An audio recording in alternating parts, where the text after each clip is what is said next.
All right, so I think I'm going to try to do this in two different ways. We'll see which one's easier for me to do.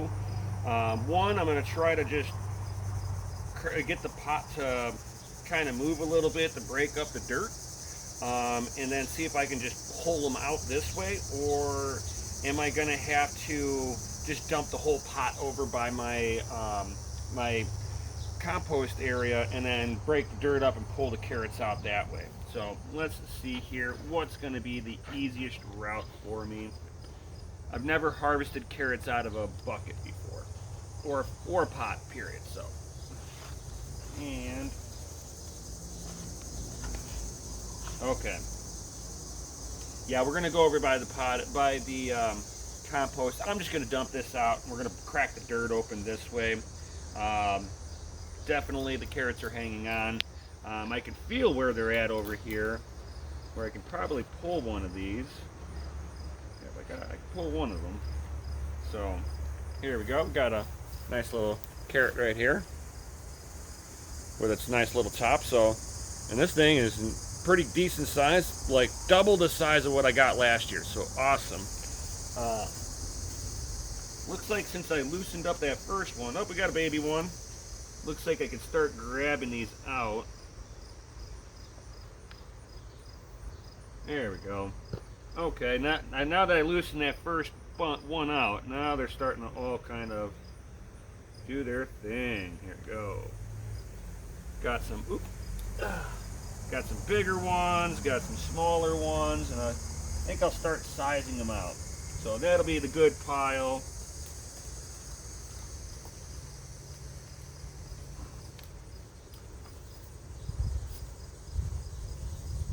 Do like a medium, we'll do larges, do my smalls over here.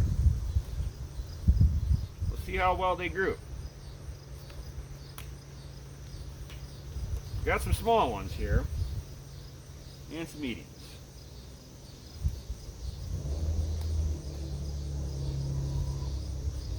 And I'll go ahead and I'll time lapse this a little bit for you.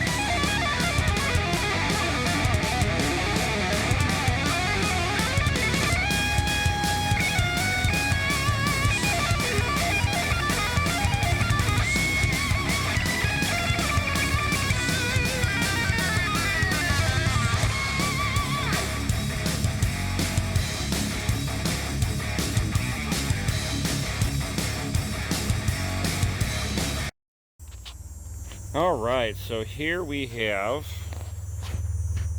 our carrot haul from one pot. This pot is like about, I'd say about 20 inches across, give or take, and maybe 14 inches deep. And that was plenty to get some of these big carrots. I mean, look at the size comparison on my hand. I mean, these aren't your big hawkers. I'm going to try a different soil medium next year on this stuff. I'm going to try something that has a lot more sand in it. So this one was more of a really, I mean, even right now, I can pretty much break it up very easily with my hand. So I mean, it was nice and loose. It's not like this stuff stayed really compacted. But I'd like to have it where, found a little carrot too. I'd like to find it where I'm getting a little bit softer of a feel, better drainage maybe. But yeah, this stuff is pretty decent. It was peat moss with some soil in there, and then I've been adding in compost tea. So I mean, it really, this stuff, I mean, I'm able to dig down with no tools with my hands. So I mean, it's not like this is bad. I got perlite in here, but I'd like to try something with a more of an aeration, better for aeration, holding good moisture, but still good for aeration. I think this stayed a little compacted. I think some of these could have gotten a little wider if it was in looser soil than this. I think in the pots that during like a good rain event, it would pack in pretty good on it. So definitely we'll try something new next year and see what the results are. That's one thing I love about gardening. It's all about trial and error. If you don't like something, there's always next year, and you'll make the correction on it and see what your results are. This was probably the best result that I've had growing carrots in. Last year I had them over at the front corner of my house over there, and it was directly in soil, and I probably, like, most of my carrots were like this size, or I think even like this size. And whenever you compare that to what I got here, you can see that I've already got good results. So now it's take it to the next level. I need to put sand in there instead. We're gonna try it with like like almost like a cactus mix and see how well it grows next year. I don't have enough time in my growing season this year to try it again. It takes about 100 days, and I'm not sure when I'm officially going to get my next my first frost date of the year. This is fall. Everything I think of now has got to be fall garden stuff. So all of this is all set for the year. I'm not planting anything new in. I do have some lettuce that I'm starting. Not this. This is what I'm letting go to seed. And we'll have lots and lots and lots of seeds. So we'll have some little gem lettuce seeds, which will be amazing. Now I get to harvest this stuff, and we've got next year, guys. This will be awesome stuff. And then it looked like it was pretty easy actually to pull this up once I loosened up a little area to start harvesting the carrots. Everything was just started pulling right out nice and easily, which tells me that the soil that I have is pretty loose, but it was a little compacted at first. So that's why you make little corrections come next growing season and get better results. So one thing I love about gardening, you try something, if it doesn't work, you change one thing. Don't change 1,000 things, because then you don't know what one thing worked. So make a small little change, and if you get an explosive change, then you know you're on the right track. If you do 1,000 different things and then your plant dies, you don't know what one thing killed it.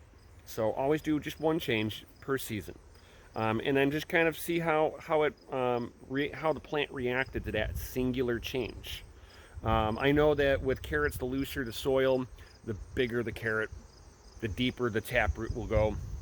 So we'll definitely be playing around with all of that come next year. So if you guys like carrots and stuff like that, definitely smash that like button for the carrots. Yo. I don't think you guys want to see me like pulling tomatoes. Bleh, I was just looking at the tomatoes.